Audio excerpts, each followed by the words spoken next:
Have you ever hated anybody so badly that you decided to train in MMA just for the chance to punch them? Well, that's what we're going to be talking about today with the manga Red Blue. Now, we start the manga with our main character, Alba Suzuki, as he's just watching TV. And, on the TV, he's seeing this like prime time kind of show, I guess, where they're talking about another character called Kenshin Akasawa. And he's being glazed by all of Japan right now because they're saying that he's like the next prime MMA fighter in all of Japan as a teenager, and he's getting up there to fighting with the adults. And like when I mean glaze, I mean like everybody's glazing, like pro MMA fighters, sports reporters. This man got it all. He's a good personality. He's a great fighter. Everybody just loves him. But Alba, you can kind of tell already. He's one of those people that he's just not interested. He's just just there. He's one of those characters that's just living his life one day at a time, honestly. And with that, we make it to the next day where everybody's talking about how great Kenshin is and how they saw him on TV. And he gets a little bit shy with it. But then he reclaims again that he's going to be an MMA champion. And everybody's just quiet. And, they don't really respond. And you see Alba where he just, just chilling, not really bothering anybody. And, that makes him kind of an easy target because he's one of those characters that he's just, lone wolf style, just keep to himself, and he becomes a target for the next character in this, Iwase. Iwase is also an MMA fighter, which he's kind of getting insecure and, getting butthurt about Kenshin because, he's also an MMA fighter and he feels like he's getting outshined by Kenshin. He goes to a gym called the Shark Gym, but, with all that, he decides to take out his anger on Gloomy or Alba. And he's outside, he's beating the fuck out of Alba. He's getting him good. And he's just using him as a punching bag, hitting combinations, whatever it may be. When Kenshin pulls up and say, "Hey, what the fuck are you guys doing? Why are you bullying this guy?" And before Iwase could even respond, this man Kenshin just gets him with a good fucking body blow and topples him over. Where Iwase's grunts just start tweaking. He's like, "Oh, I can't believe Iwase got knocked down in one blow." So Kenshin says, "Don't do that shit ever again," and he takes Alba away, where they start talking, and Kenshin's doing the classic, "Hey, if they keep bothering you, let me know and I'll help you out." And Alba's really just, he's like, "I'm good," and he's not really speaking loud. Kenshin said, "Hey, yo, speak up."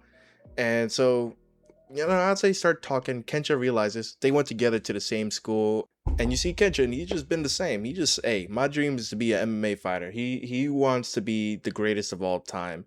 And everybody, sees it as a childish dream, but then you see he actually makes it happen, and he's just a happy-go-lucky guy in general. And Alba, you see him as a kid, even then he knew his limits. He wasn't very athletic, so he just kept to himself and found his own corner to live in. And so now you kind of start to see the story twist a little bit, because when they start talking about dreams, Alba asks Kenshin if his dream is to become a world champion.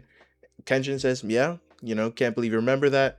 And Alba, come to find out, he doesn't really have a dream, where Kenshin affirms that he should just find a dream.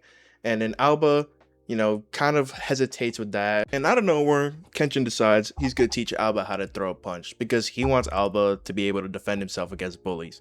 And through this sequence of Alba learning to throw a punch, we kind of get an inner monologue of Alba where we learn he actually, deep down, he really hates Kenshin. He's never been comfortable, and he thinks it could have been jealousy, but he just hated that Kenshin was confident, and he basically pushed his will on everybody. So after the punching class that Alba just went through, because he just did it because he didn't want Kenshin to keep bothering him about it, at the end of it, you see Kenshin says something that shifts the entire story. He says, "You say you don't have a dream. Doesn't that make you feel really empty?" And he says, he's basically saying, "Hey, you must be really sad without a dream." And that actually makes Alba very angry. And this is really the first emotion we see coming out of Alba because, he's just been living life. He doesn't really care. But this just hit him in his core. Being sad and having an O dream, he just thinks, what's wrong with that? He's just living life. So he throws a punch at Kenshin where Kenshin just automatically counters. And he's like, "Whoa, hey man, you can't be doing that, man. I'm a real fighter. I'll knock your ass out." And as Alba is just sitting on the ground, he just said, "Hey man, I just felt like I needed to punch you because I hate you, man." And so Alba, for the first time, wanted to do something. And Kenshin, as the happy-go-lucky guy, in response to being told that this person hates him and tried to throw a punch at him because he hates him, says, "So you could say you found your dream," which that just makes Alba snap. And at the end of the first chapter is just Alba smiling on the ground, saying that he really can't stand Kenshin. And with that, that is the first chapter of the story. I didn't want to get too much into it because I just wanted to give a brief, short summary of the first chapter to kind of get you into it. I really like this manga because it just shows the journey of Alba starting something out of pure hatred, just wanting to punch Kenshin. And throughout the story, you see him meet new people, fight new opponents, and slowly but surely, he's starting to find a love for MMA. He's finding mentors that he could trust on, friends and rivals, and all this. And it's really good. Like the art is pretty good. Alba finds out that he's actually pretty good at grappling. Like he takes notes. He's a very hard worker, and he speaks his mind. But if you like Hajime no Ippo or any fighting manga or anything like that, I definitely recommend this.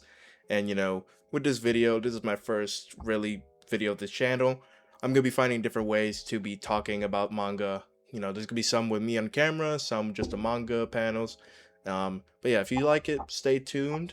And I'm gonna try to get better at this one day at a time. And yeah, comment down any genres you might be interested in, and let me know, and I might find a manga that fits that. So thanks for watching. If you like this, leave a like, and hit the subscribe button, and check us out on other stuff like Angel Core. And you know what, I'm gonna throw in a Calvin plug. Check out Boring Deity, because that man's on his grind. He inspired me to do my own thing aside from Angel Core, because I'm still gonna be doing Angel Core videos with Luis and Kevin, but I just wanted something to just do on my own time that I could just do whenever. And so yeah, so check out Calvin, Boring Deity, and check out Angel Core. But thanks for watching, and see you guys next time.